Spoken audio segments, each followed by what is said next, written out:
to keep their season alive. What a play by Thompson. Step back threes, money. The most efficient offense has been great defense. The Rockets are taking off. The Turkish eraser. Turnovers obviously killed us. We're going to look at it over the next 2 days. We'll get better. The Rockets keep their season alive.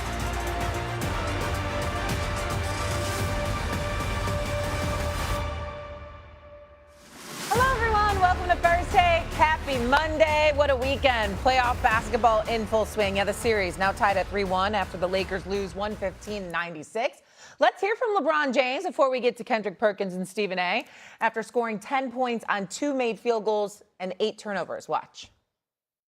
Obviously, we know coming into the series, we have to protect the ball versus them, not have too many pick sixes, which we did all night. And I mean, it started with me, obviously. My turnover was unacceptable, but we do a better job with that on Wednesday. We understand that offensive rebounds for them and pick sixes is not going to be good for our ball club.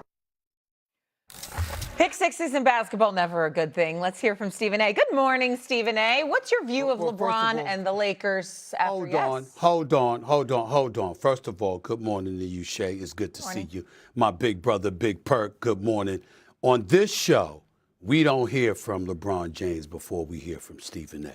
Just for future reference. On this show, you understand what I'm saying? He comes second. On this show, Big Perk, he comes second, okay? You hear from us first. So good morning. That's how we should have started off everything. It ain't your fault, Shay. It ain't your fault. But to the producers there for future reference, no. He's second. You understand what I'm saying? He's second, not first. This is First Take. Now, having said all of that, let me say this.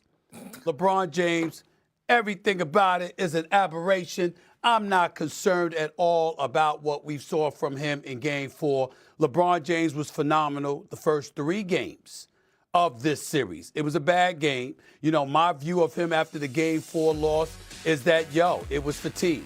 41 years of age, 23rd season, being out there on the basketball court, no Luka, no Austin Reeves, and Houston was desperate. They were on the brink of elimination, down 3-0. They had to do what they had to do to survive. All hands were on deck, and they got all up in him, and it was defending him and what have you. He was averaging about 19 shots, only took about 9 shots last night, 10 points, 9 assists. You understand, only made 2 field goals. We know that's not LeBron James. That was a complete aberration. To me, Wednesday night, you'll see a level of normalcy towards LeBron James because it'll be 2 additional days of rest.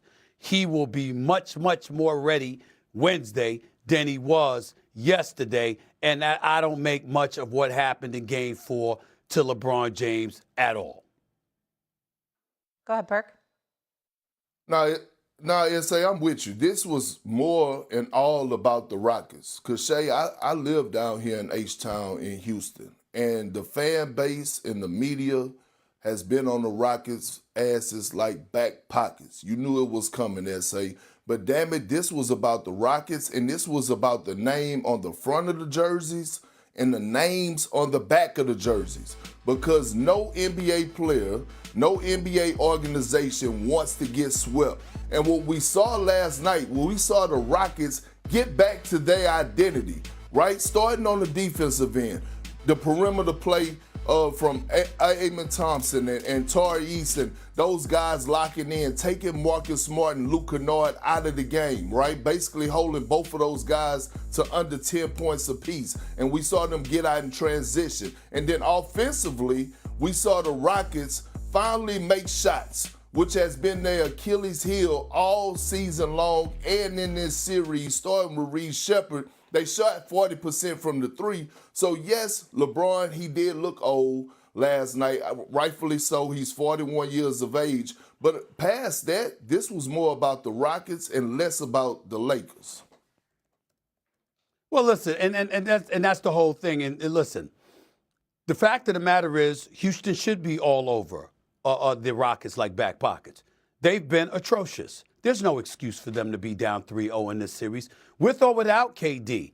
Without Luka Doncic and Austin Reeves, you don't go down 3-0 to a Lakers team led by a 41-year-old in his 23rd season with a bunch of supplementary parts we barely talk about, when Luka and Austin Reeves are around. Luke Kennard deserves all the credit in the world for his performance in Game 1. We know he's a sniper. We know he's a big-time shooter. He's been around the league for a lot of years. He deserves credibility. I love me some Marcus Smart. The brother can play. I know what he did for Boston. I was always sad, Big Perk, that Boston won the title without him. If there was a Boston Celtics, if there was ever a Boston Celtic that deserved to be a champion, when they went on their run, it was a Marcus Smart because of the years and what he meant to the franchise. I've always felt that way. I've always had a lot of affection for Marcus Smart, who did whatever it took. You know what? He was a smaller, better offensive version of Tony Allen, who I was just hanging out with him and Zebo the other day, by the way, your boys. I was just hanging out with them the other day. The point is, on their podcast. But I'm just saying that, but Marcus Smart was that kind of rough rider that gave you all he had. And I view him as somebody who deserves to be a champion. So I'm not trying to throw any shade on anybody on the Los Angeles Lakers, but their role players at this particular point in time, led by a 41-year-old.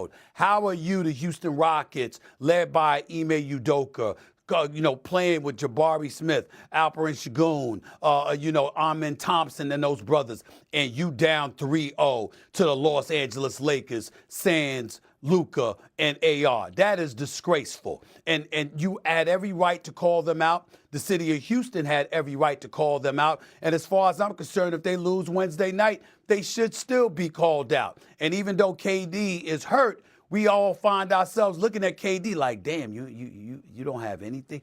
You can't get on that basketball court and he must really, really be hurt, because this is KD we talking about here, who looks for an excuse to play basketball, who wants you to, I don't know whether the stories were true or not, Big Perk, you would know, but if there was a nightclub to go to, he'd roll up in there with a basketball and a sweatsuit.